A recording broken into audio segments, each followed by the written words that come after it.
Hi, I'm Paloma. This is Rama and Cormac, and we are going to talk about linkage institutions and how it affects our viewpoints on certain topics. Linkage institutions are structures in our society that helps connect our citizens to our government, and examples are political campaigns being elections, media outlets such as advertisements, interest groups being AARP and Planned Parenthood. The linkage institutions we will explore in this video are media outlets, political campaigns/politicians and interest groups, and their views on gun control. For this gun control controversy, there's two sides to it. One's the side where people believe in the Second Amendment, the right to bear arms, while the other side believes in more gun control restrictions because of shootings like Sandy Hook and the Colorado movie theater shooting. Looking at both liberal and conservative perspectives, we will analyze how these linkage institutions portray the subjects of gun controls. Depending on their opinion, pro or con gun control, they will use their opinion to influence and persuade their audience to agree with them. These sources that we will be looking at are Bill O'Reilly's segment on Fox News, Hillary Clinton's campaign page, and the Brady campaign page. For my link institution that I was able to analyze, I got the media aspect.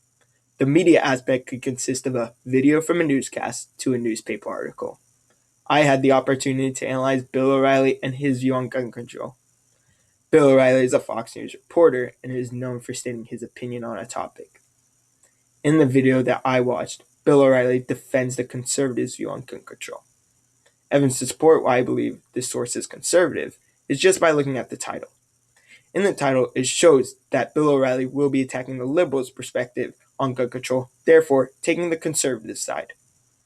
Bill O'Reilly's point of view on gun control is conservative. This source exhibits a bias because Bill O'Reilly does not defend the liberals' perspective, but rather attacks the liberals' perspective and taking the conservative side. Several of the word choices of the source reveal their point of view, impact, meaning, and tone of the text. For example, some words that Bill uses are irrational, stingent, and ardent liberals, attacking the liberals' perspective on gun control. He also uses the phrase, they have no solution. The they is referring to the liberals. Now, he uses these words and phrase to convey that the liberals don't have ideas for gun control, and the kinds of regulations that they do want on gun controls are not good. Now, these words show that he has a strong opinion and it's assertive in the way he says it. He believes that gun control is not the right way. Bill O'Reilly claims that there shouldn't be gun laws, but there should be some way to keep track of who owns a gun and who should not own a gun.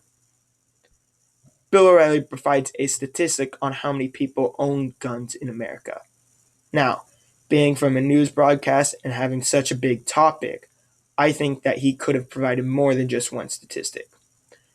The statistic that there are more than 3 million civilians that own firearms in the United States is only an estimate and doesn't truly tell the number of people that own guns. But it is a correct estimate. However, he does use a counter argument of that we need to keep track of who owns guns, and he also says who should not own guns. He also says that if you are caught with a gun in a crime, that you should have 5 years on top of your punishment. There are also some logical fallacy that I found in his argument. The appeal to authority logical fallacy, it was stated when Bill O'Reilly said the politician should knock off the stuff like this. Then the video transitions into a clip of Hillary Clinton talking about how we can control who should not own a gun. This is the logical fallacy of appeal to authority because people look up to Hillary and Hillary is trying to get elected for president. This may not be her real opinion, but rather what people want to hear, thus making her opinion irrelevant. The linkage institution have some similar views to me in that we need to keep track of who owns a gun and we do need to restrict some people from owning guns. But I also don't agree that the liberals' ideas on gun control are irrational. I think that gun control laws are needed in certain circumstances. The linkage institution can cause harm to our political process because people will agree with his side because he is such a big figure and is on the news, and people watch the news and will agree with it. But it also brings up, it's helpful for the political process because people will be talking about gun control in everyday life and talking to their neighbor about gun control. Searching for a liberal perspective on gun control with the linkage institution of politicians in mind, I came across Hillary Clinton's website, hillaryclinton.com. I analyzed her page called Gun Violence Prevention. From the title itself, we can tell that Hillary Clinton believes that gun violence needs to be prevented.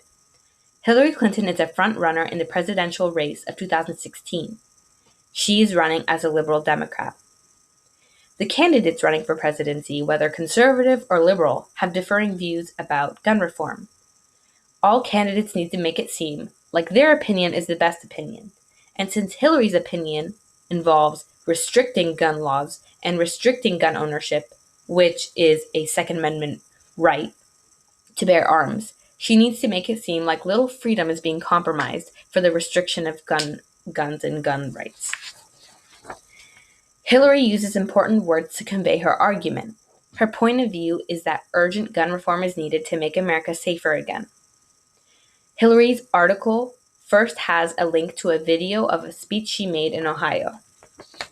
In Hillary's video, she says passionately, "I don't know how we keep seeing shooting after shooting, read about the people murdered because they went to Bible study or they went to the movies or they were just doing their job, and not finally say we've got to do something about this."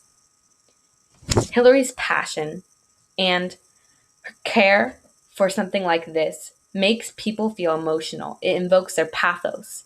They think about the people that have died, and they think that it's wrong. Next, Hillary talks about today's current gun policies and current situations. She talks about the laws and the things like the movie theater shootings and the school shootings. Hillary uses words like reprehensible, dangerous, violent, and felon in this section. These words have negative connotations, and by putting them next to today's gun policies, she associates the two, and then we think today's gun policies are bad. She then goes into what her future would look like if she had the presidency and what she would do with gun reform. She uses no words with bad connotations, which makes the reader think, oh, this is better. But, however, Hillary's argument does have its flaws. Initially skimming the video and this part of the article, we see that Hillary may not be biased, but taking a deeper look, we do see some bias. First, Hillary Clinton is running for the presidency. We do need to take that into account. Her primary objective is to be president, and this means getting a lot of support. In the video, she mentions the Black Lives Matter movement, and she pumps her fist in the air passionately. However, we have to think, Hillary's mentioned the Black Lives movement in gun control multiple times, probably to gain the black support or the black vote. She wants the majority of African Americans to vote for her. Next, we see that Hillary has no expert opinion. When we go to the store and want to buy some toothpaste, we're likely to buy the one that says 10 out of 10 of dentists recommend than the one that says nothing about expert opinion. Well, she does not mention any expert opinion, so it does not help her argument. She also has one statistic. I'm sure she could have gotten a lot more statistics for something like this. Hillary also has some logical fallacies. One of the fallacies she has is called force or fear, ad baculum fallacy. She instills fear in the audience. She, in the video, talks about how as a mother and a grandmother, she could not imagine her loved ones dying. This has people thinking about their loved ones and fearing that they could die tomorrow with today's gun policies. Next, she makes a hasty generalization. Hillary says, "I know that we have a majority of Americans and a majority of gun owners who support universal background checks in America." Sorry to break it to you, Hillary, but the 320 million Americans maybe don't agree with this. And the majority of gun owners in America are conservatives, and conservatives do not believe in gun control. Hillary also has the either-or fallacy. She implies that either we follow her path or more people are going to die. Maybe there's an alternative. Reflecting on this source, I do see that first, it seems pretty neutral. However, taking a closer look and critiquing Hillary's reason, we do see that there are some flaws. However, Hillary does have a nice argument, and I do agree with it. Gun control is needed in America. You must always know that whenever you're looking at a source, you need to evaluate it for its deeper meaning, even if you agree with it. Looking at these three sources, we can see that there's deeper meaning behind them. That's why it's important to evaluate the point of view of every source and critique the reasoning. Thanks for watching.